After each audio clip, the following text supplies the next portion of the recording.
Hey, what is going on, everyone? It's me, Mr. Mario, and it's been a couple of years since I've done one of these unboxings right here, because it's been over 2 years since I've gotten a new phone, and right here, this is the OnePlus 3T. Now, this is a newer flagship phone that is out. It has Android OS on there, of course, latest phone, at least at this moment in time, from OnePlus, and right now it's about 3 months on the market, so definitely excited to get my hands on it and everything, and I'm going to just get right into the unboxing here, aside from that little intro. I'm going to do this one a little bit different as well, too. What I'm going to do is, for anyone who wants to see the unboxing, I'm going to start right now. And for anybody who wants my commentary as to why I got a different phone, what I think of this phone, my first impressions, I'm going to unbox this phone, use it for about a week, and then later on in the video, I'm going to give you all my first impressions of it after about a week of use. So let's go ahead and get into the unboxing here. Now, just want to kind of show you all, first, let me take this off camera and just unwrap this here. So just looking at this right here, it is very simplistic box, similar to what I've seen in the Nexus boxes. Just you have the OnePlus logo, you have the 3 right there. Same thing on the side, you have the OnePlus 3T, and then on the back, I'm covering this, but it ends up having, my information, all that stuff on there, just the IMEI, all that other fun stuff. You got the QR code, the red to, kind of just offset everything, and then really just, the logo again right there on the side. So let's go ahead, open this up right here. And there we go, and there is the phone. Alright, now it also has some instructions right here, just looking on the back. I'm covering this up because I flipped it over and my information's on there again. But the center of back camera is the center of NFC sensor, and then it shows you how to install your SIM card and everything. The phone looks really nice so far. It's very cold because it was out in the cold for the past few hours.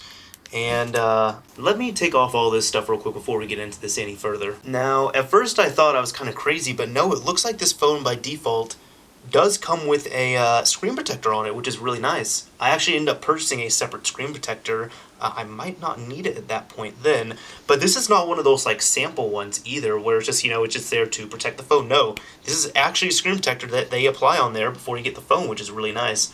It's incredibly thin from what I'm seeing as well too. Alright, there we go. So you can kind of turn that up different ways. Got the volume rocker right there, of course. Right here, okay, I was telling my friend about this, and this is one of the things I was most excited for with this phone. The fact that they actually have the headphone jack. Well, first off, it has a headphone jack, and second, they have the headphone jack at the bottom of the phone, which in my opinion, that is where a headphone jack needs to go. I hate that they're on the top of phones most of the time. But then you got your USB Type-C connector, the camera itself right here. Alright, just like a little design thing, and then the lock and unlock, and it looks like you can put your SIM card in right there. Looks good so far. I'm going to put that over to, I'll put it over to the side right here, and let's take off all this other, or take out all the other stuff, excuse me. So, looks like the paperwork and everything came out here. You got the quick start guide, you got the safety information, and you got some stickers for dash charging, never settle, and OnePlus stickers, so that's cool. This thing does have dash charge, which friend was telling me is very hype and extremely fast, so we'll see how awesome it is. Hopefully. I didn't get a separate dash charger, and that looks like just there's nothing in there. Alright, anything else in this? Nope. All of this packaging feels really weighty. They did a very nice job with the packaging. Oh, there's a charger. It does come with a dash charger. Alright, cool. I was thinking, honestly, it wouldn't have surprised me if they put in dash charging and didn't include the dash charger, just because I think I'm used to, let's be real, I do a bunch of stuff with gaming, and I'm used to things like Nintendo releasing the new 3DS without a charger. So, hey. But anyways, that is red right there. It is OnePlus branded, and it has dash on it as well, too. Let's go ahead and take this thing off. If we can, need to find that. And there we go, I took off all the protective seal stuff, so we have the charger. This is a really hefty charger, and it came with a cable, of course. I was expecting the cable right here, but this is a really nice looking cable, too. Tell they did a nice job with it. It's not one of those cheap, flaky ones that you can get at a gas station. Oh wow, it even has these things built into it as well, too, so you could really get all that going. That is nice. All right, good cable. I also ended up, prior to this, I bought a pack of 5 USB Type-C cables because I don't have any type. This is the first Type-C device I've ever owned. So this will be nice enough. Go ahead, plug it in there for now. I will get to see how fast this is. I'm used to a quick charge, but dash charging, whole new thing. Let's see what else this is here too. So right here with this little thing that I was given, if you look on the back, it says, we understand there are many choices when it comes to buying a smartphone. So pretty much just, I'm not gonna kind of glaze over this, but just a big thank you right here. And then make sure your OnePlus 3T is ready for action. We've included a special $5 or £5 promo code that can be used at oneplus.net. So sweet. It is good until Halloween of this year. So if I decide to pick up some stuff on OnePlus's site, I'll be able to use that. I am going to actually be keeping this right here. So now that we have all of that, let me, throw away some of this garbage, get this situated. And, let's go ahead and do a first boot of the phone. So I'm going to show you all this right here. There we go. OnePlus, powered by Android. That looks nice so far. And I've never owned a OnePlus. I know when the Nexus 4 was out, I saw that was pretty much neck and neck with the OnePlus One. And honestly, the reason why I got this is because it was between. I didn't even have to really get an upgrade this year because the Nexus 6 is still pretty good, but it was between the Pixel, which I don't want to spend $1,000 on, or this. And when I saw this, I was like, this is a pretty awesome looking phone for definitely not Pixel price. So let's go ahead and see how this goes. I'm just getting the initial setup going right here, and I gotta say, this thing feels wonderful so far. Very impressed with how it looks. Impressed with how it feels as well too. And I'm gonna say no thanks to this right now, because I just want to get into the phone. Let me skip that. Skip. The reason why I'm also skipping this as well too is due to the fact that I'm actually going to be updating this phone, then I'm going to root it, and then I'm going to put my account on there and do all that fun stuff. Alright, cool. So just taking a look at the phone right here. Again, kind of going in there. Sure. Again, I'm not really too worried about this right now, just because I'm going to change all the settings and stuff. I'm going to wipe this phone is what I'm saying. That's the camera app. I'm gonna have to get used to actual buttons again. Like I'm used to, the bottom of the screen, so it's weird having the entire screen to myself again. It looks like, yep, there is a new update out for it as well too. Let's see, messages. I mean, so far, there's really nothing on the phone, and again, I'm gonna wipe it, but so far, I like how it's running so far. What I'm gonna do is, again, thank you for watching the unboxing part of this. I'm now going to go ahead, do all my fun stuff with it, use it every day for about a week, and make this my main device because that's the point of this. And then I'm going to have my opinion piece over, my first thoughts, impressions, and feelings towards this phone and whether I feel like it is worth the price tag. So far, this thing looks beautiful though. Impressed with it just right out of the box. Alright everyone, so here it is, the OnePlus 3T. These are my impressions on it, and I've been using this for, I want to say, about, I don't know, 3 weeks, 4 weeks, something like that. So this isn't a true review on it. These are still my first impression, just my general use on here. And I didn't do anything super extensive on this. I use this as a daily driver. Now, I have been using it a bit more than I normally would. You see, when I get a new phone, I'm normally going to, and I'm sure you guys are the same way, I normally, I'll play some games on it, which I rarely play mobile games if ever, but I'll play some games, I'll make sure GPS is on, I'll just use it much more than I normally would, my regular phone, because regular phone I've had for several years. This thing, it's a nice new shiny toy. So these have been my impressions so far. First of all, when it comes to modifications on this phone, only things I have done, I have rooted the phone, and let's see what apps I have on here. I have Adaway to block ads and such if there's any problematic ads, Titanium backup so I can, back up my applications, uninstall system apps, all that fun stuff, the official Team Win Recovery Project app, Super SU, obviously for super user, and CF Lumen to give it, that nice little orange glow that you might or might not be seeing right there. When it comes to the aesthetics of the phone, I do have a Spigen case on this, and I have a tempered glass screen protector, and they've both been fantastic. Now, when it comes to the actual, the hardware, everything of the phone, when feeling this has been, to me, I think this is the perfect phone size to me. You see, the Nexus 6, I bought that knowing it was a big phone, and I very much enjoyed that phone. However, there were just some times when I would hold it, I also have smaller hands, but when I was holding it, there are times where I really have to shift my hand. And sometimes I still have to do that here, but because this is 5.5 inches as opposed to 5.96 inches, almost 6 inches like my old phone, that about ½ inch really does make a difference, giggity. Point is, on there, I feel like this has been great for that.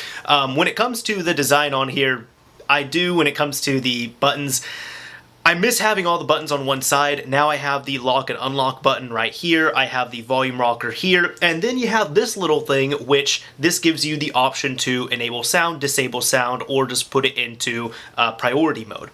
Now this thing I love and hate. I absolutely love that this is a feature, so that way, watch this. Right now this is in ringer mode. If I want to silence it when I go to work, you just end up doing that.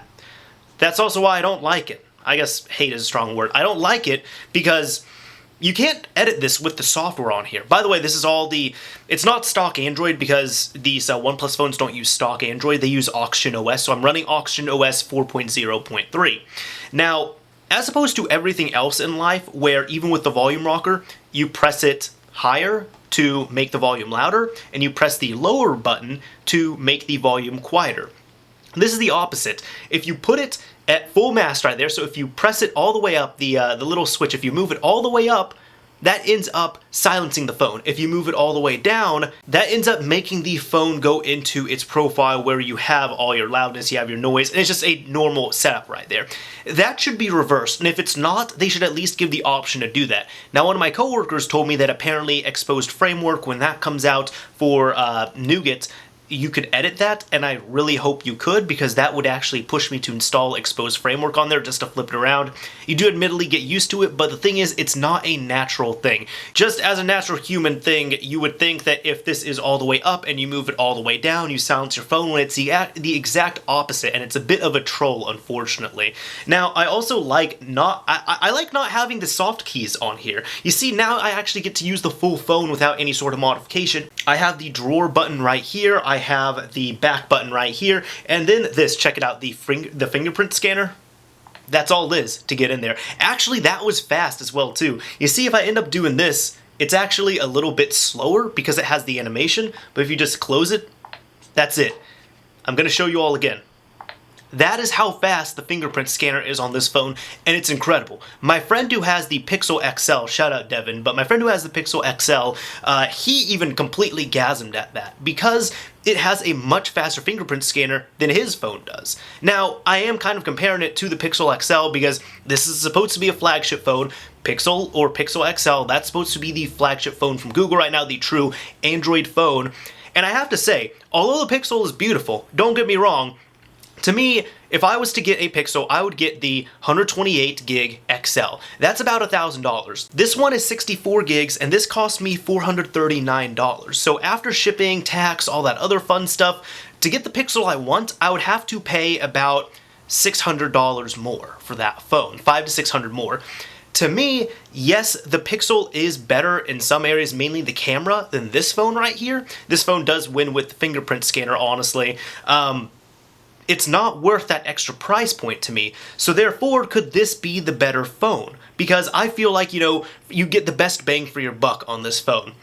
And I have to say, I do very much enjoy it. Now, if you want the Pixel, don't let this dissuade you. If you're willing to drop that much money down on the phone, I doubt you're going to be disappointed unless you really hate Android. However, if you're wanting a very excellent alternative to it, look at the OnePlus 3T. The only real downside is you don't have stock Android, which I very much like stock Android. You deal with Oxygen OS unless you want to run a custom ROM, but then even so, you're going to run a custom ROM. You're not going to run stock Android on the device. But honestly, for me, Oxygen OS has been to the point where there are some, non-stock apps and there's some things you have to get used to, but overall, it's been great. The big things to me are also the camera and the battery life. Now, my Nexus 6, it was getting to the point where I would pretty much have to charge it daily.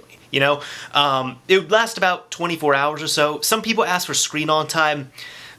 The screen on time, to me, it doesn't make too much of a difference. You see, you can baseline your phone and have it just, only on Wi-Fi, you could put it into airplane mode and have it sitting there for 12 hours and your phone could stay on. So you could have excellent screen on time at that point.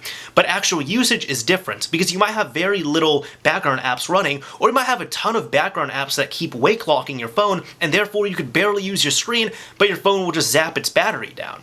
Well, when it comes to this phone right here, let's see, I ended up taking this off my charger probably about, I can get you 9 hours ago. I haven't used it all too much. I've just used it, the few times I've gone to the bathroom today and such, and, a few times when I was on the couch, and it's at 68%. Now, I was also driving with this. I had Bluetooth on. I was listening to music. I think I was even navigating as well, too, a little bit. But the point is on there, I've had excellent battery life from this phone. So I've been charging it kind of once a day, once every other day, just kind of out of habit, out of convenience. But honestly, I could go 2 days easily on this phone. It's been great. And this is on 7.0, mind you, Android 7.0. On 7.1, you actually get better battery life, and it's very noticeable. With my Nexus 6, for example, I was lasting less than a day on Android 7.0. But 7.1, I was able to then start lasting about a day or a little over a day with that. So once I get Android 7.1 on this phone, whenever it comes out and is cooked into Oxygen OS, it's going to be a better experience in terms of performance and also battery life. So I am excited for that, but because the specs on this phone, I think it handles 7.0 very well. Now, when it comes to the camera, I will say that when it comes to low lighting times, not very good at all. If you're at a concert, if you're in an area that doesn't have that much light, not a good camera. Just really don't rely on it for anything super important. But if you have a good amount of light, it's quite a good camera. If you're comparing it to the Pixel is winning all around. Don't get me wrong, that camera is absolutely beautiful. When it comes to this thing right here, I'm just using the stock camera. But check this out. There was a little bit of slowdown there, but the point is, I can actually just click this and it takes a bunch of photos. I couldn't do this on the Nexus 6. Like, I would take a photo, and it would, focus and unfocus a little bit, and then it would take the picture. The shutter speed was horrible on that, even when I used custom apps. This app I'm using right here, it's just the stock Google camera, which is what's amazing. And now I also have to delete about 20 photos of my door frame right there, because I don't need those backed up. Alright, to be fair, it was 17, but close enough. It was almost 20 photos. The point is, on there, I've been extremely happy with this. It would be nice if it was better in low light performing areas, but aside from the low light stuff, this camera's been great. If I'm taking a picture of a dog, I'm taking a picture of a cat, any type of animal that doesn't stop moving, I can just keep snapping photos and I can get several good pictures, which is what I wanted out of my old phone, and I couldn't do that, unfortunately. Now, what are some things I would improve on this phone? First of all, the speaker is at the bottom here. I very much miss having speakers that were on the front-facing speakers. Those were fantastic on the Nexus 6. So that way, if I accidentally block it or something, I can't hear it. I like where I, put my phone out like this, and I would just hear everything, like all the sound would come towards me. That was lovely. I absolutely loved that, and it's disappointing that I don't have it on this phone, and it really wasn't an option that was thought through on there. I also ideally wish that there was an option for stock Android. There are several ROMs that are close to stock Android, but I would love to have an actual stock Android ROM for this phone.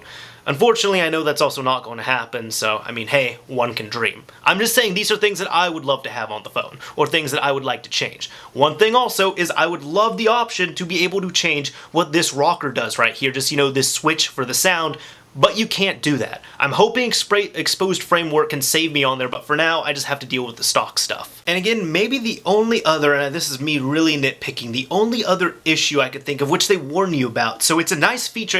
It's both a positive and a negative, so therefore it's just kind of a meh thing, I guess. It's neutral. For anybody who wants to root their phone, you might be familiar with a program called Nap Time, which Android has a feature in it called Doze, where if you don't use an app for a while, it just kind of hibernates it off. It sometimes takes a while to do that. So what nap time does is you can enable aggressive doze, and you can end up changing when you want doze to kick in. So essentially, if you want to, you can enable nap time for aggressive doze, and every single time you end up turning off your screen, your apps start dozing. So it saves you quite a bit of battery life, and your battery flatlines. It's awesome to see. Now, I don't have nap time on here because In Auction OS, there's actually an option baked in for that. In the battery settings, you can enable something like that with just a more aggressive doze option. The only issue you will get, and the reason why I don't use it anymore, is because one, I want to get a true feel for the battery life, and two, it does interfere with some of your notifications. There are notifications that I was just not getting, or there are notifications that I was getting much later on. So just be warned with that. It is a nice feature, however, it could mess with your notifications for just email clients and things of the sort. So it was even messing with my texting stuff. That might be an issue with the Auction OS version of it though. It might not be an issue if you use nap time as opposed to the Auction OS version of doze. Actually, I lied, 2 more little nitpicks. Some people might be complaining I'm complaining too much, but you know what? I feel like if you're spending this much money on a phone, you should be able to nitpick at these things. First off, I'm not too crazy about the auto brightness on here. It's really not that good. It's been documented that it wasn't built very well for Auction OS, so it's okay, but it could use improvement more if they just use the stock Android auto brightness setting. That'd be fantastic. That's at least what people have recommended, but I mean, hey, it's nothing that you can't use the phone with. The other thing is too, big disclaimer, as I said, I use CF Lumen to make my screen look all orange like this. You might be able to see, you might not.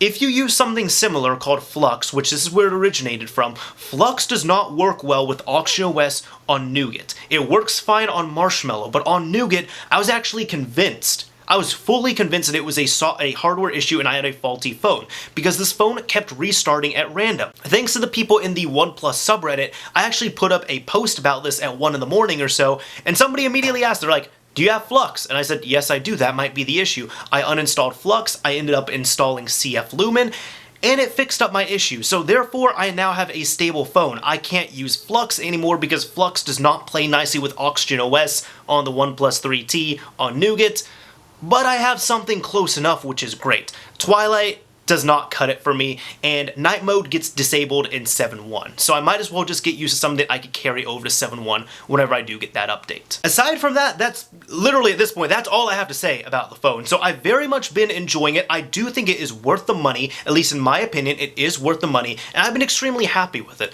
So if you have this phone, if you have OnePlus phones, or if you are thinking of getting them, or if you have something maybe like the Pixel or whatever, or you're thinking of just upgrading or anything related to that, if you want to talk phones, just let me know, let us know down below in the comment section. I'd love to read your comments. Anyways, this is Mr. Mario signing off. Thank you all for watching, everyone. If you enjoyed this video, like very much be appreciated. If you're having horrible battery life, a dislike is fine as well too. I'll always be here. Tell me if